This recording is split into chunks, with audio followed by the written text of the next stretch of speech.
Spiritual husband or wife అనేది ఒక దురాత్మ. ఇవి శారీరకమైనవి కావు, కానీ ఇవి దురాత్మలు. ఇవి కంటికి కనబడవు, కానీ వీటిని కలలలో, దర్శనాలలో మరియు వాటి క్రియలతో గుర్తించగలము. ఇవి వివాహితులకు మరియు అవివాహితులకు కలిగి ఉండవచ్చును. ఇది ఒకే ఆత్మ, కానీ ఆడవారికి ఉంటే ఆత్మీయ భర్తగా అంటే ఇన్క్యుబస్, మరియు మగవారికి ఉంటే ఆత్మీయ భార్యగా సకబస్ అని పిలుస్తారు.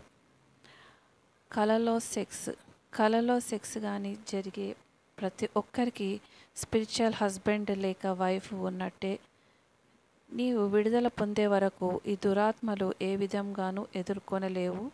నీకు ఇష్టం ఉన్నా లేకున్నా ఇవి అటాక్ చేస్తూనే ఉంటాయి. రెండవది, వివాహంలో సెక్స్ని ఇష్టపడరు. అంటే భార్య లేక భర్త వివాహంలో సంతోషంగా ఉండరు.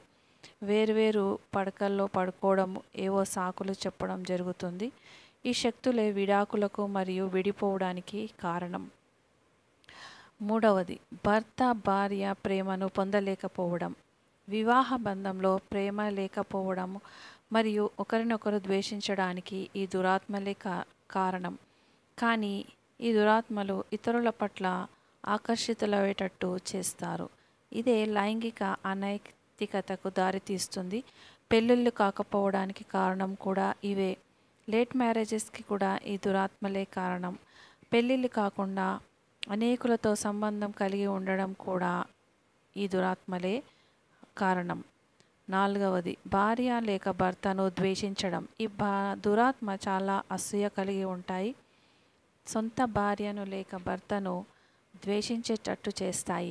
అధిక కోపం మరియు క్షమించలేకపోవడానికి కూడా ఇవే కారణాలు. 5, లైంగిక అనైక్యతకు దారితీయడం.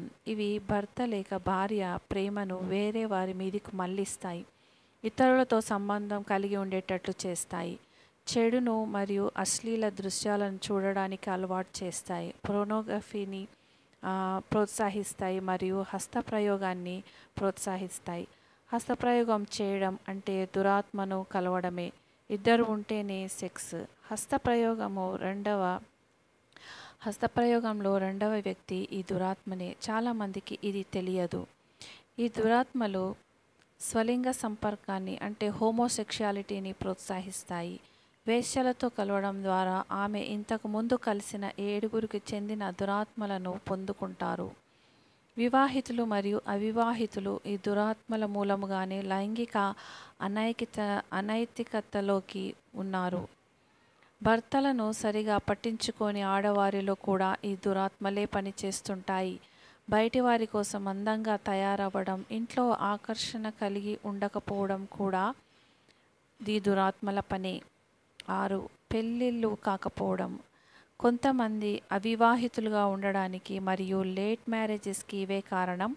ఈ దురాత్మలు పెళ్లి చేసుకోబోయే వారిని వేధించి, అంటే యాక్సిడెంట్స్తో భయపెట్టడం, లేకుంటే కలలో భయపెట్టడం, లేకుంటే అనారోగ్య పాలు అయ్యేటట్టు చేసి పారిపోయేటట్టు బెదిరిస్తాయి.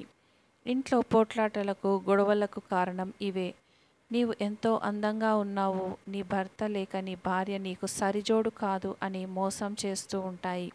ఈ దురాత్మలు మహిళలకు గర్వాన్ని మరియు మొండితనాన్ని కలిగిస్తాయి.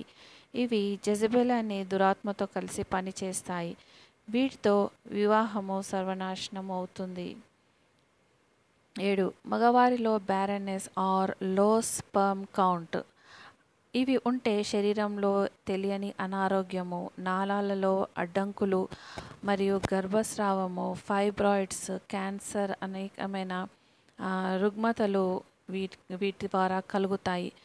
ఇవి గర్భసంచిని పాడు చేస్తాయి. సెక్స్ జరిగినప్పుడల్లా గర్భంలో డెమనిక్ డిపాజిట్స్ అంటే దయ్యాల నిక్షేపాలను పంపిస్తాయి. ఇవి క్యాన్సర్ నుంచి అనేకమైన అనారోగ్యాలను కలిగిస్తుంటాయి. మగవారిలో తక్కువ వీర్య కణాలకు ఇవే కారణం. కొందరు మహిళలు వారు గొడ్రాళ్ళైన కలలో పిల్లలను కంటున్నట్లు, పాలు త్రాగిస్తున్నట్టు చూస్తుంటారు. ఈ పిల్లలు ఈ దురాత్మ ద్వారా పుట్టిన పిల్లలే. కలలో సెక్స్ అంటే ఇవి మిమ్మల్ని దొంగిలించడానికి, అంటే మీ ఆరోగ్యాన్ని, మీ భవిష్యత్తును, మీ జీవితాన్ని దొంగిలించడానికి మరియు నాశనం చేయడానికి జరిగినట్లుగా గ్రహించాలి. రోగాలను మరియు అనారోగ్యాలను ఇవి కలిగిస్తాయి. ఈ అనారోగ్యాలకు కారణం ఉండదు. దీని ద్వారా ఈ ఆత్మలకు బందీవై ఉంటావు. డాక్టర్స్ అయితే కలలో సెక్స్ అనేది చాలా స్వాభావికమని చెప్తూ ఉంటారు.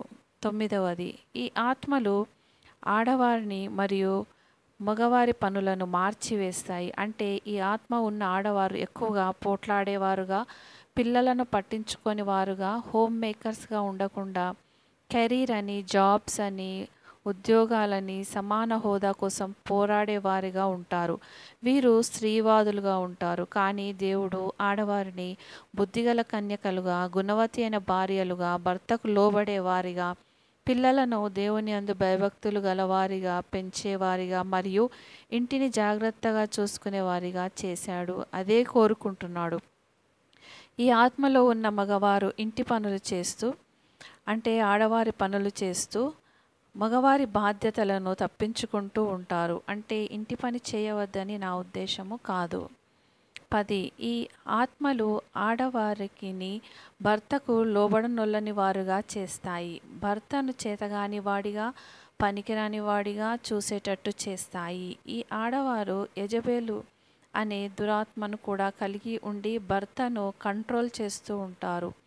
ఈ కుటుంబాలకు భర్త కాదు, భార్యనే శిరస్సు. దేవుడు మాత్రం భర్త భార్యకు శిరస్సుగా ఉండాలని, కుటుంబానికి పెద్దగా ఉండాలని కోరుకుంటున్నారు. ఈ ఆత్మచేత బాధపడే ఆడవారు లేక మగవారు అబద్ధాలు చెప్తుంటారు, అపవాదులు వేస్తుంటారు, ఎదురు మాట్లాడుతుంటారు, తిట్టుకోవడం, పొట్లాడుకోవడం ఇది సర్వసాధారణము. వాగ్వివాదాలను ఇష్టపడతారు. ఒకరిని ఒకరు కించపరుచుకుంటూ ఉంటారు. ఇంట్లో జరిగే విషయాలు బయట నలుగురికి తెలియపరుస్తుంటారు. 11, వీళ్ళు రక్షణ సువార్తను అసహించుకుంటుంటారు. వింటున్న నీవు ఈ బంధకంలో ఉన్నట్లయితే పశ్చాత్తాపపడు. ఏదన్నా ద్వారాలు తెరిచి ఉంటే వాటిని ప్రభువు సన్నిధిలో క్షమాపణ వేడి ఆ ద్వారాలను మూసివేయమని ప్రభువును వేడుకో.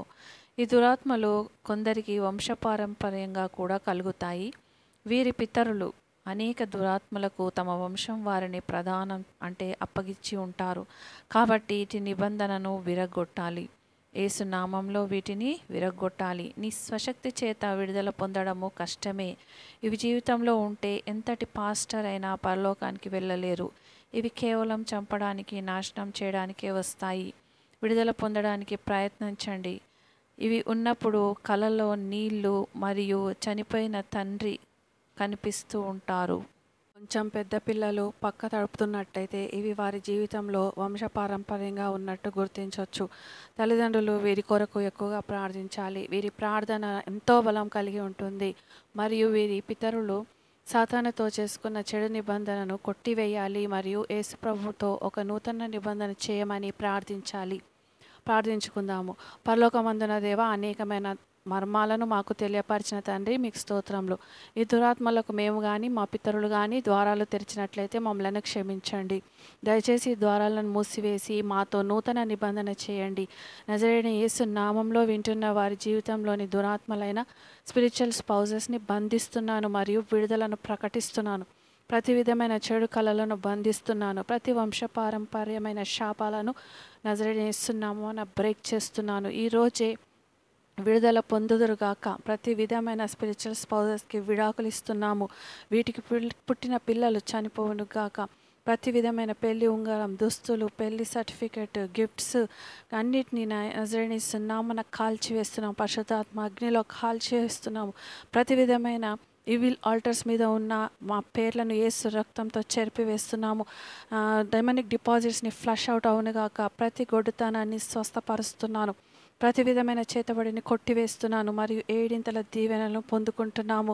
నజరేయుని యేసు నామమున ప్రార్థిస్తున్నాం తండ్రి. Amen, amen, amen. ప్రియులారా, డిస్క్రిప్షన్లో ప్రేయర్ పాయింట్స్ ఇస్తున్నాము.